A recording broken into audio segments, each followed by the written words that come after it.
नमस्कार, think tank पर आप सभी का स्वागत है। आज हम बात कर रहे हैं एकनाथ शिंदे के बारे में। एकनाथ शिंदे जो कि महाराष्ट्र के मुख्यमंत्री बन चुके हैं। एकनाथ शिंदे के अलावा हम बात कर रहे हैं नरेंद्र मोदी और अमित शाह की जोड़ी के बारे में कि ये जोड़ी इतनी आश्चर्यजनक और अचंभित करने वाली है कि कोई भी इसको देखकर इनके फैसलों से चकमा खा जाए। दरअसल ये जो सोचते हैं, ये जो आगे जाकर करने वाले होते हैं, उसकी किसी को भी कानो कान खबर नहीं होती। जिस तरह एक शतरंज का अच्छा भला इंटरनेशनल खिलाड़ी होता है, वह एक दो चाल आगे की भी सोच कर रखता है, किस तरह आगे जाकर दुश्मन चाल चलेगा और उसका जवाब किस तरह देना है, यह सब सोच कर रखता है। उसी तरह अमित शाह और नरेंद्र मोदी की जोड़ी है, जो कि आने वाले समय में विपक्षी क्या कर सकते हैं, किस तरह वो घेरा बना सकते हैं, उस घेरे को कैसे काटना है, इस सभी के बारे में इनकी जोड़ी सोच कर रखती है। किसी को भी कानो कान खबर नहीं होती कि ये जोड़ी क्या फैसला लेने वाली है। मुझे नहीं लगता कि फडणवीस को भी यह पता होगा कि मोदी सरकार, बीजेपी सरकार यह फैसला लेने वाली है कि वह एकनाथ शिंदे को मुख्यमंत्री बनाने वाले हैं। शिवसेना से ही मुख्यमंत्री बनाया गया है। शायद उद्धव ठाकरे शिवसैनिक नहीं थे। उनके कर्मों से यह पता चलता है कि उनके पिता द्वारा बनाई गई इस पार्टी जो कि शिवसेना है, जो हिंदुत्व के रास्ते पर चलती है, मुझे नहीं लगता कि उद्धव ठाकरे ने उसको निभाया है। पर हाँ, एकनाथ शिंदे ने इसी धर्म को आगे बढ़ाया है और शिवसेना से ही बीजेपी सरकार ने मुख्यमंत्री पद के लिए उन्हें स्वीकृति दे दी है। एकनाथ शिंदे को महाराष्ट्र का मुख्यमंत्री बना दिया है। तो बीजेपी सरकार का यह कदम बहुत ही सराहनीय है और आश्चर्यजनक भी है। मुझे नहीं लगता कि किसी भी कांग्रेसी ने, सोनिया गांधी ने, शरद पवार ने या फिर प्रियंका वाड्रा और राहुल गांधी की तो बात छोड़ ही दीजिए।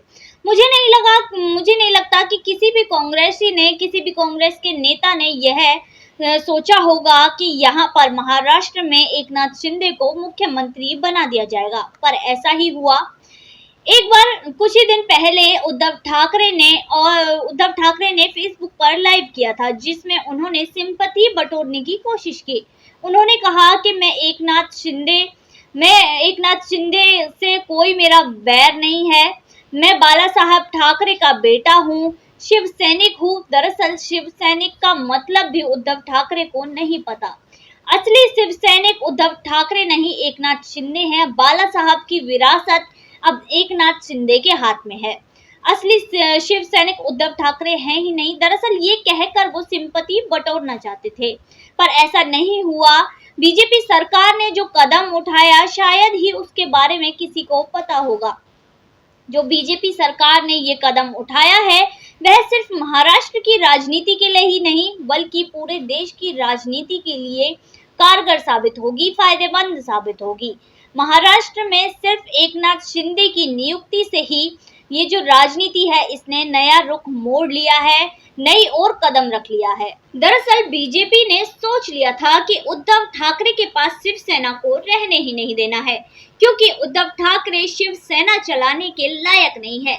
बाला साहब ठाकरे जिस तरह हिंदुत्व के रास्ते पर चलते थे, उद्धव ठाकरे उसके बिल्कुल विपरीत चलते हैं। वह विपक्षियों से हाथ मिलाते हैं, ऐसे लोगों से हाथ मिलाते हैं जो इस्लाम को बढ़ावा देते हैं, ना कि हिंदुत्व को बढ़ावा देते हैं।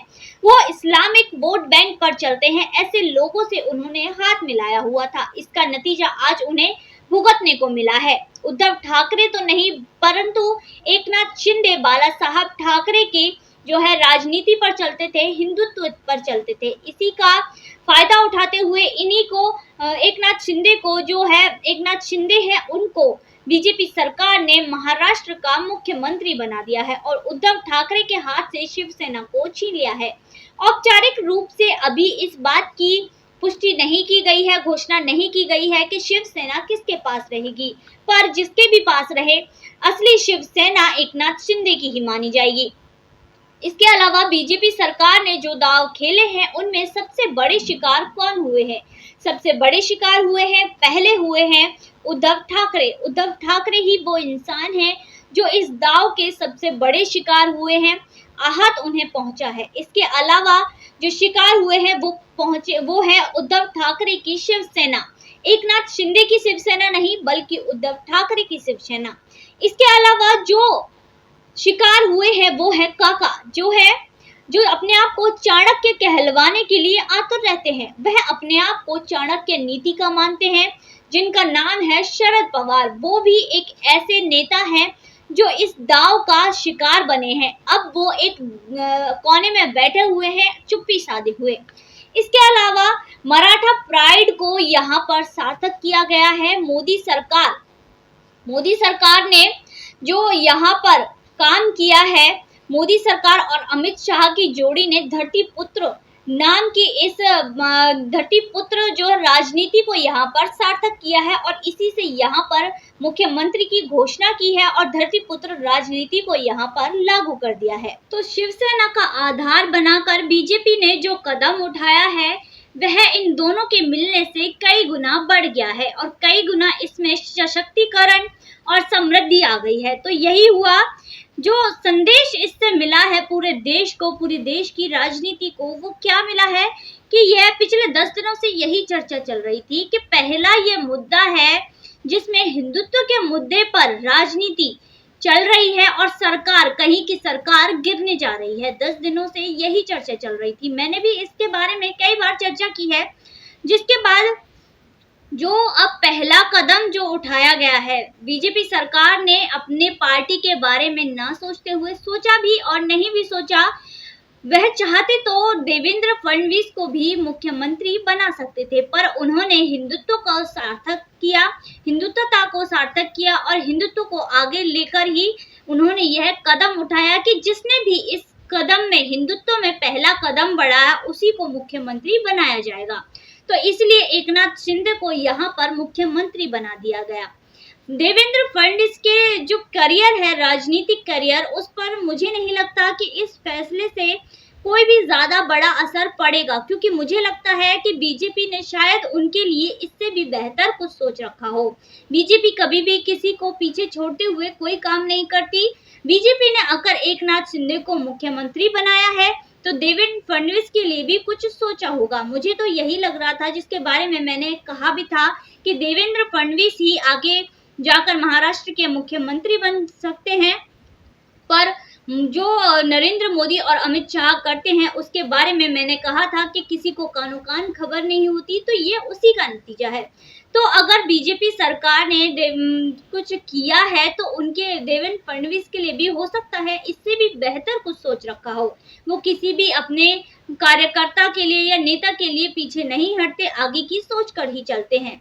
तो इसमें देवेंद्र फडणवीस का बिल्कुल भी ये नहीं सोच रहे कि उन्हें इससे करने से, जो एकनाथ शिंदे हैं उनके मुख्यमंत्री बन जाने से देवेंद्र फडणवीस की राजनीति पर कोई भी असर पड़ेगा। पर हाँ, उद्धव ठाकरे के लिए यह कहा जा सकता है कि उनकी राजनीति पर अब फुल स्टॉप लग चुका है। मुझे नहीं लगता शिवसेना उनके हाथ से जा रही है। बाला साहब ठाकरे की जो दी हुई विरासत थी वो उसको संभाल नहीं पाए अच्छे से और इसको उन्होंने अपने ही हाथों गंवा दिया।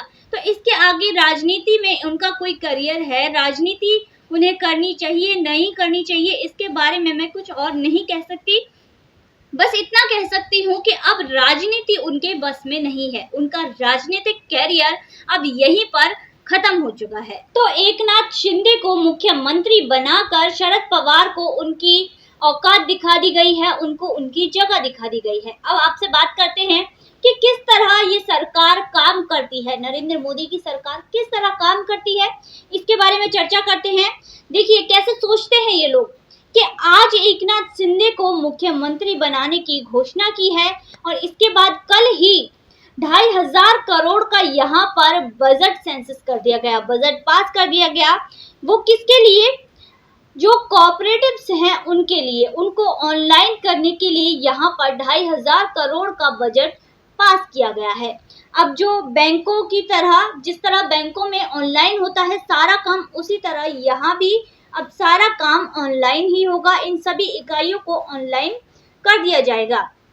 जिस बेस पर ये जो फर्जी कर्जा देते थे, फर्जी किसान क्रेडिट कार्ड बनवाते थे, जिस पर एनसीपी और शरद पवार खूब फले फूले हैं, खूब जमकर इन्होंने कमाई की है। अब इनकी जो स्ट्रेटेजी है वो धरी की धरी रह गई है, क्योंकि अब उनका यह फर्जीवाड़ा कम कर दिया गया है, कम क्या खत्म ही कर दिया गया है। अब वो इस फर्जीवाड़े के बारे में सोच भी नहीं सकते, क्योंकि कॉर्पोरेटिव इकाइयों को ही ऑनलाइन कर दिया गया है, जिसमें फर्जीवाड़े की कोई उम्मीद ही नहीं रह जाती। तो मैंने दो सबक की बात की थी, जिसमें से पहला था हिंदुत्व, जिसके बारे में हम बात कर चुके हैं, और दूसरा है रीजनल पार्टियों के बारे में। रीजनल पार्टियों के बारे में ये कि अगर आप अपनी विचारधारा को छोड़कर सत्ता के पीछे भागेंगे तो आपका भी वही हश्र होगा जो उद्धव ठाकरे की सरकार का हुआ है। उद्धव ठाकरे की सरकार को ऐसी मात मिली है जो शायद ही भारत की राजनीति में शायद पहली बार किसी को मिली होगी। अब इसको देखते हुए कई ऐसे नेता हैं जिनकी रातों की नींद उड़ गई है। उनमें सबसे पहले हैं शरद पवार। शरद पवार जो चाणक्य अपने आप को बताते हैं, ऐसे शरद पवार, उनकी रातों की नींद अब उड़ चुकी है। वह दिन रात यही सोचते हैं कि उनकी पार्टी से एकनाथ शिंदे कौन होगा, और वह तैयार भी हो गया है। पर बात यह है कि वो कब बाहर निकलेगा, यह देखने की बात है।